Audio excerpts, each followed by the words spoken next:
Miaraba-tompoko lasy tompoko vavy tonga sondray ato anatin'ny fotoana ny fampalalamba-baovao ny MBS ianao amin'izao alina izao ary manasanao anaraka izany hatramin'ny farany vaovaon'ny fampielezan-kevitra avy hatrany no hanomboantsika ny fotoana ny famitona ireo mpanohana ny kandida marika Ravalomanana laharana fahadimy amby roapolo nanatanteraka diabe narahina fanitanana ny ainga tetsy amin'ny foibe ny fampielezan-kevitry ny KMMR tetsy Belair ary ny azo anambojato dia tongotra izay naharitra adiny 5 tsy nisy nitaraina noho ny arerahana fa endrika miramirana avokoa no nisoratra teo amin'ireo vahoaka mba ho fanohanana sy ampandaniana ny kandida marika Ravalomanana. Edena Eliasy Manorandriamalala. Zotra namakivaky ny tanàna Antananarivo anehoana ny fanohanana ny kandida marika Ravalomanana. Tanora, ray aman-dreny, eny fa na hatramin'ireo efa fotsy volo aza dia mbola nanam-pirofo androany fa mila ny kandida marika Ravalomanana izy ireo.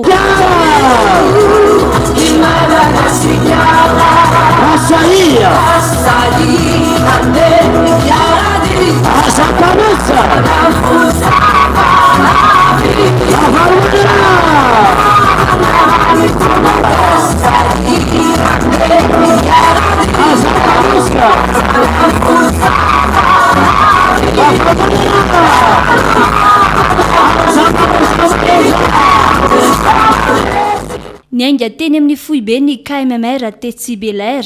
ny azo an'ny Betongolo, Ampasapito, Anjanahary, Ambatomainty, Andravoangy, Beoririka, Sorano, Analakely, ny diaben'izy ireo.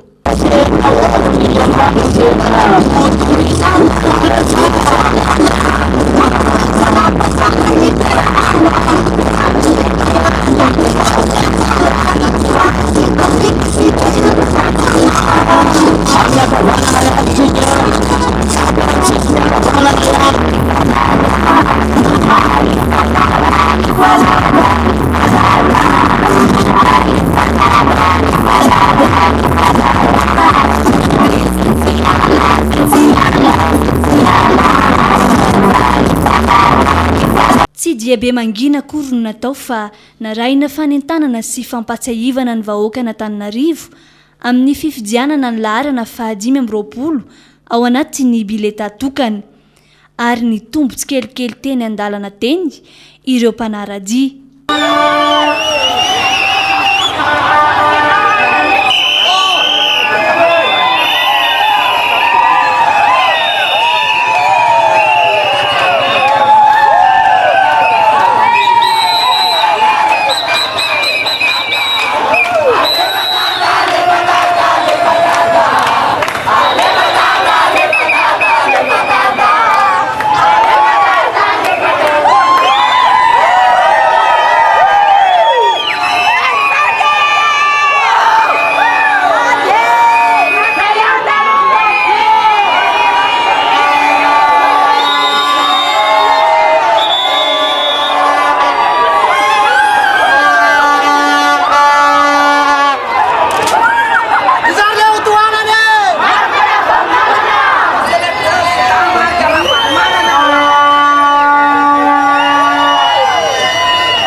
Tsikaritra androany fa efa niampita any amin'ny vahoaka malagasy ny toetra ny kandida marika Ravalomanana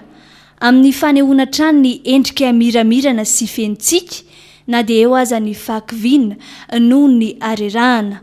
Naharitra ora 5 teo tokoa mantsy ny diaben'izy ireo izay voningadona teto Ambohijatovo.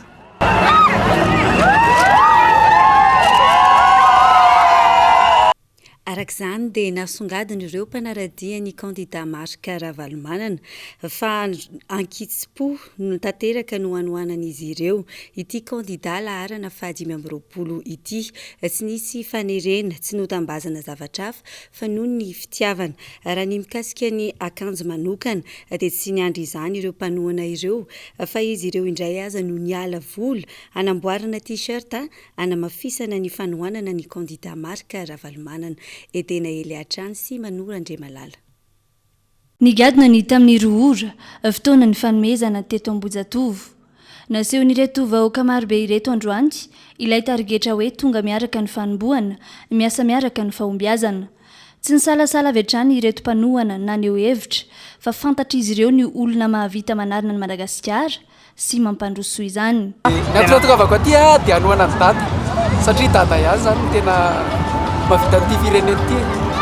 dia izay maka anazy. Ny antony atongavako eto tompoko dia hanohana ny dada marika ravalomanana izay mitondra numéro 25. Tohanako izy satria hitako fa izy no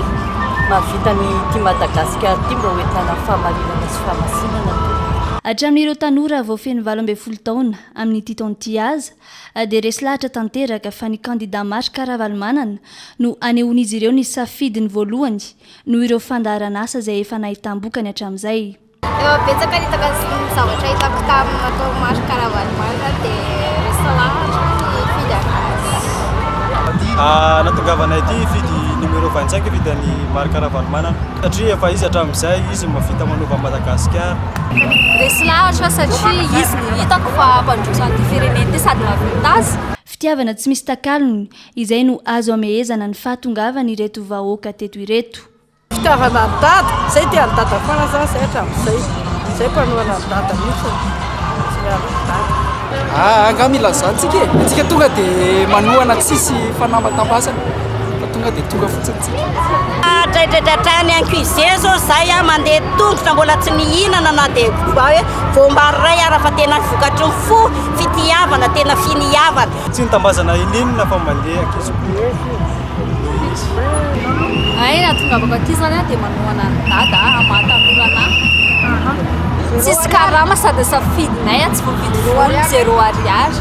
Zanaky dada zany tsy mikarama. Isan'ny fanao ny kandida ho filoham-pirenena ny mizara t-shirt ho an'ireo vahoaka. Teto kosa dia niporofony ireto mpanohana ny kandida marika ravalomanana ireto fa tsy mangataka izy ireo fa manohana. Tena fitiavana ny dada fotsiny mihitsy ny nanaovana reto fa t-shirt anay fotsifotsy tao an-trano reto no nentina tetsy Ambojatovo tetsy nasiana ny logo ty sy nasiana ny matafara. Azoko fanomezana tamin'ny dada ravalomanana ity no fitiavako anazy dia nizairina dia natao akanjo ohatran'izao.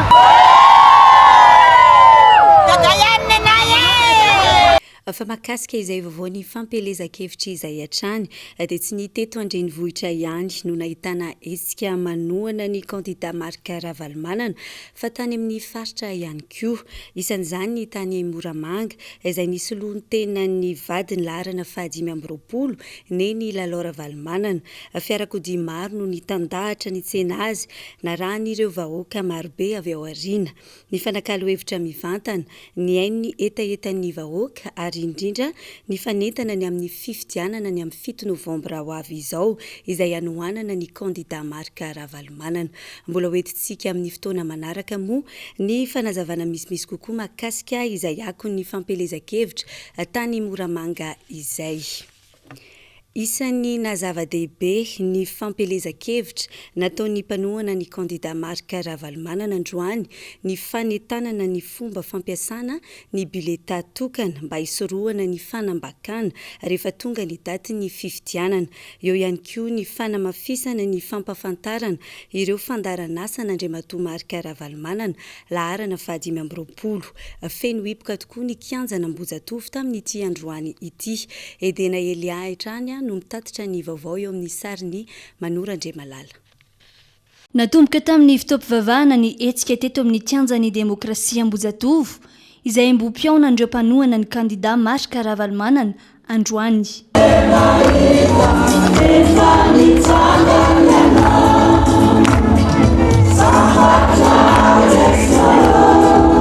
nangoropotsy tanteraka ny kianja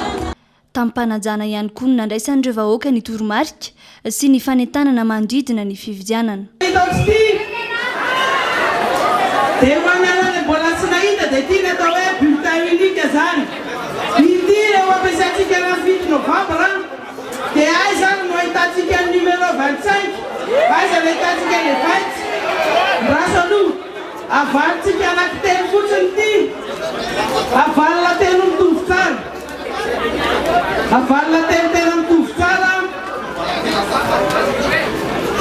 rehefa valina tsara telo mitovy tsara io dia tonga dia hitatsika fa eo amin'ilay maitsomaitso ampovoany fahatelo eo no mifototra eto dia efa nandrika amin'ny akavanany rajeso anareo dia akavananareo misy a 25 fa rehefa mijery ohatr'izao dia atao kaiky mifotsika izy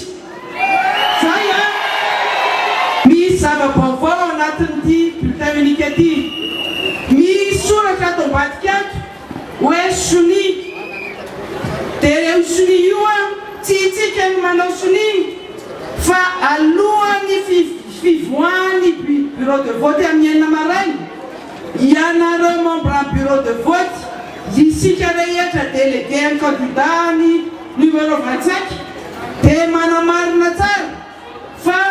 misy olona roa membre en bureau de vote natao atsapaka talohan'ny fivoahany bureau de vote zany misy olona membre en bureau de vote anankiroa manao soni ato ambadika ity bulletin unique ity samy tsisy natsiaro ny avizanana nandritra ny diabe nataony maraina ireto vahoaka marobe ireto fa dia niara-ny faly ary nalain-kisaraka aza tsara ny manamarika fa tsy ampy 420 rakory ny antsoavy natao tamin'ity etsika androany ity nefa dia niara-ny entana sy nafohy fotoana ireo mpanohana azy sandatram-bavarano ihany ny androany fa ito manerana ny faritra trany ny etsika fanentanana atao ny KMMR mandritra ity fampelezakevitra ity fanisany nanatanteraka izay fampelezakevitra izay ihany koa ny KMMR na ny komity manohana ny marika ravalomanana atao amin'ny tanànana Ambotry Manjaka androany tamin'ny alalan'ny diabe sy ny fitetezana tokantrano namakivaky ny tanàna izy ireo ampafantatra ny mponina ao Ambotry Manjaka ny tetikasa ny candidat laharana 520 marika ravalomanana fa ihany koa nanentana ny mponina ho tonga an-Datsabato sy aneo hevitra amin'ny fifidianana amin'ny 7 novambra ho avy izao. Jessica Miray. Tamin'ny alalan'ny diabe namakivaky ny tanàna no nanatanterahany KMMR na ny komity manohana ny marika ravalomanana ho fanombohana ny fampelezakevitra tamin'ity androany ity tao Ambotry Manjaka. Nitety tokantrano ihany koa izy ireo ampahafantarana ny filatsahan'ny candidat marika ravalomanana fa ampahafantarana ihany koa ny tetikasanyity laharana 520 ao amin'ny bileta tokana ity. Vaovao Sabotsy zany ny KMMR komity manohana ny marika ravalomanana eto Ambotry Manjaka no natanteraka fivoahana voalohany tamin'izany fampelezakevitra zany nanao dibe zay ka nanodidina ny tanàna Ambotry Manjaka satria misy tany eo amin'ny 20 eto Ambotry Manjaka dia mezana ny fotoana moa izay fokontany trapandroany ka zavatra natao androany zany dia nanentana mivoaka rehetra nampafantatra fa dia fa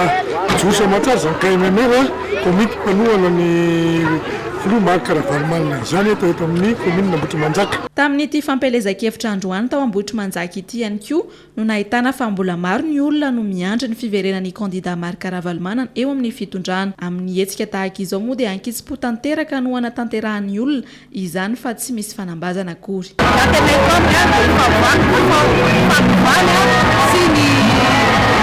Zavatra tsy vita ny atao izay ampitomizao izay ohatra ny lala ohatra ny fianarana ity sy fampalema maharesy lahatra zany dia zava-vita ny ravalomanana voalohany vita Madagasikara ary mahafaly ahy zany ny zava-kareta amin'izay mahafahana mampivoatra bebe toa Madagasikara amin'ny zavatra rehetrarehetra vilany tamin'ity androany ity ny fanombohana ny fampelezakevitra ho an'ny KMMR ao Ambotry Manjaka ka midika izany fa ito sy hamafiatrany izay fampelezakevitra izay. Lafim-baovao hafa kosa indray dia mitoetra ny hetsika ataony avy eny anivo ny boriboritany amin'ny fanadiovana ny tanàna. Ho an'ny androany dia ny boriboritany fahatelo no nanatanteraka ny opération coup de poing amin'ny fanadiovana. Fokotany maro tao anatin'izany boriboritany izany no nanatanterahana ny fanadiovana izay nanomboka tao amin'ny fokotany Andravoahangy ka hatrany Mavoky Besarety. Jessica Miraitrany no mitatotra izay vaovao izay. Nanatanteraka fanadiovana opération coup de poing ny avy ao amin'ny boriboritany fahatelo commune Antananarivo renivohitra androany 13 Octobre nanomboka tamin'ny 7 maraina. Nanomboka teo amin'ny rond-point Andravoahangy hatrany Mavoky Besarety ny fanadiovana. Tonga nandray anjara tamin'ny fanadiovana teny an-toerana ny ekipa mpanadio ny boriboritany fahatelo sy ny ekipe spéciale d'assainissement fa eo ihany koa ny commune sy ny Samva ary ny mponina teny an-toerana. Tonga teny an-toerana ihany koa ny tanora ny tiako i Madagasikara maro izay nandray an-tanana tamin'ny fanampiana tamin'ny fanadiovana. Ny anton'izao hetsika izao dia mba ho firaisan-kina sy fifanampiana eo amin'ny fanadiovana ary ny fahitana ny toerana fa tena maloto sy ny fisian'ireo fako mitoby. Ny tanjona ihany koa dia ny ho fitaizana ny mponina eny an-toerana sy ny ady amin'ny fiparitahan'ny valanaretina maro samihafa indrindra ny pesta. Tanteraka izao asa coup de poing spécial zao mampanadiovana ny taofaritra ny boriboritany fahatelo nanomboka taria Besarety moa zany fakatrany amin'ny akaikin'ny tsenana Andravoahangy dia izany moa dia iarahana amin'ny commune urbaine Antananarivo mazava loatra izay tarihany ben'ny tanàna Lalora Valomanana dia ao koa moa ireo mpiandraikitra ao amin'ny boriboritany fahatelo ao ihany koa ny Samva ny service autonome de la maintenance de Antananarivo ary ao koa moa manampy indrindra ny antokotoko Madagasikara ary tsy adino ireo mponina manodidina rehetrarehetra izay liana amin'ny fahadiovana satria tsapatsika tena maloto dia maloto ity faritra ity faritra Beponina ka dia manatanteraka izany coup de poing spécial zany opération zany ho fanadiovana indrindra moka ialana amin'ny valanaretina samihafa amin'ny pesta sy ny mety aretina samihafa. Nisy ny famafana ny lalana sy ny fandraofana ny fako izay natao ary ny fanesorana ny fako mitoby teny amin'ny bac ordure izay miisa 2 teny amin'ny faritry hatrany. Izay no tanterahany commune Antananarivo renivohitra sy ny Samva ny fanalana sy ny fitaterana izay fako izay nakany andralanitra amin'ny alalan'ny camion maro. Tena voalohany indrindra aloha amin'ny fahadiovana dia zava-dehibe zany amin'ny fahasalamana eritreretina koa izay tsy fantatreo possible be resaka peste zany ao daholo ao anatin'izany dia safidy manokana mihitsy ny tanora rehetrarehetra tanora ety amin'ny troisième arrondissement hoe anao fanadiovana araka ny commune urbaine izay isorana be dia be tena isorana be dia be mihitsy satria commune urbaine raha tsy zareo tsy afaka nanao an'izao zay sady na fitaovana ary tany amin'izareo daholo isorana be dia be mihitsy zareo amin'izao fanadiovana zao dia hita falifaly misy olona rehefa vitany manadio dia faly daholo koa rehetrarehetra satria miaraka miasa tamin'ny Ny rariana dia nitohizan'izao hetsika izao hatrany mba ho tanàna madio sy mahateonina sy mendrika ny ho tanàn-dehibe tokoa Antananarivo. Vaovao ny fitaterana ary nondeha maranantsika ny vaovao amin'izao alina izao. Nanatanteraka fitokonana ny filohan'ny coopérative eo amin'ny fiantsonan'ny taxi Brosy Maki etsy Andotapenaka na ny CPCTRV na ny collectif des présidents des coopératives de transport routier des voyageurs. Noho ny famefena ny tany faritry ny fiantsonan'ny taxi Brosy no nanaovan'izy ireo izao fitokonana izao. Efa nanomboka ny alarobia ny avy eo anivon'ny CPCTRV no nanome fampitandremana 20 ora ny fanjakana mba hamerina ny tany ho an'ny fiantsonana saingy tsy nisy valiny izany ka izay nyroso tamin'ny fanidinany fiantsonana ny taxi Brosy izay. Jessica Miray. Sy nisy tafiditra tao amin'ny fiantsonan'ny taxi Brosy Maki androany ny mpitatitra rehetra miazo ny lalam-pirenena voalohany sy faefatra ary fahenina. Ny tokona ny avy eo anivon'ny fikambanan'ny filohan'ny mpitatitra na ny CPCTRV ao amin'ity fiantsonana ity ka nanidiny vavahady noho ny famefena ny ampahantany ny fiantsonan'ny taxi Brosy. Raha nambarany avy eo anivon'ny CPCTRV hatrany dia tany tokony mbola ho an'ny fiantsonana ity nisy namefy ity ka izay no tsy aneken'izy ireo izany. Ny volanay aloha dia no trangan-javatra izay miseho atao anatin'ny tompiantsonanay a zay voafaritra ao anatin'ny tambo manodidina zany a misy olo privé a sady manangana zavatra atao no mamefy izy ty nefa gare routière zay natokana ho an'ny mpitatitra rehetrarehetra mihitsy na makany amin'ny RN1 na makany amin'ny RN4 na makany amin'ny RN6 noho izay trangan-javatra zay a dia nanome 27 ora fanazavana ho an'ny fitondram-panjakana zay na ny ministera misahana ny fananantany hoe inona ny antony na tonga ny privé nahazo ilay tany apahatany hatreto nefa aloha tsisy namaly mihitsy ny na ny fitondram-panjakana zany a na zay tompony andraikitra tokony avahany zay olan'izay efatra 27 ora tokoa no nomenay tatitra nanomboka tamin'ny larobia alina tapitra no maly alina le izy a zao maraina zao zay a nirosy tany midingana nanidy lay gare routière hatreto nefa zay zao mbola tsy nahita natondra fanjakana anankiray a mbola nifampiresaka taminay raha niditra teto zay ny ataontsika hoe ny 21 février 2018 a dia mbola io ihany ny faritra misy anay fito volana théorine zay a lasa misy manana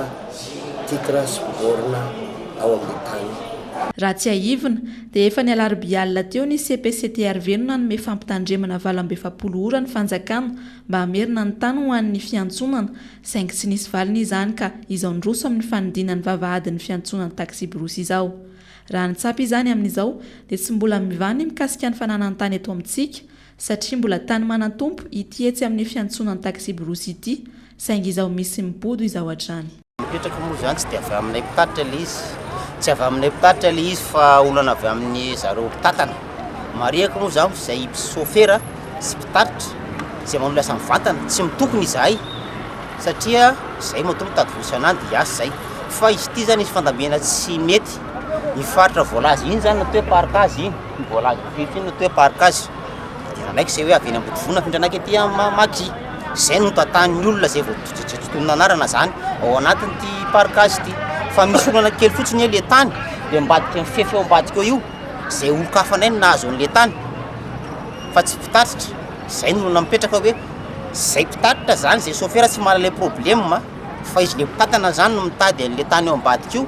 no mahatonga le olana hoe izay no lasa victime tsy mankasitraka izao fanakatonana fiantsonana izao kosa ny avy eo anivon'ny mpitatitra tsy tokony isidiran'izy ireo izao olana izao ka tokony avelana tanteraka ny asany somatsara ny mpitatitra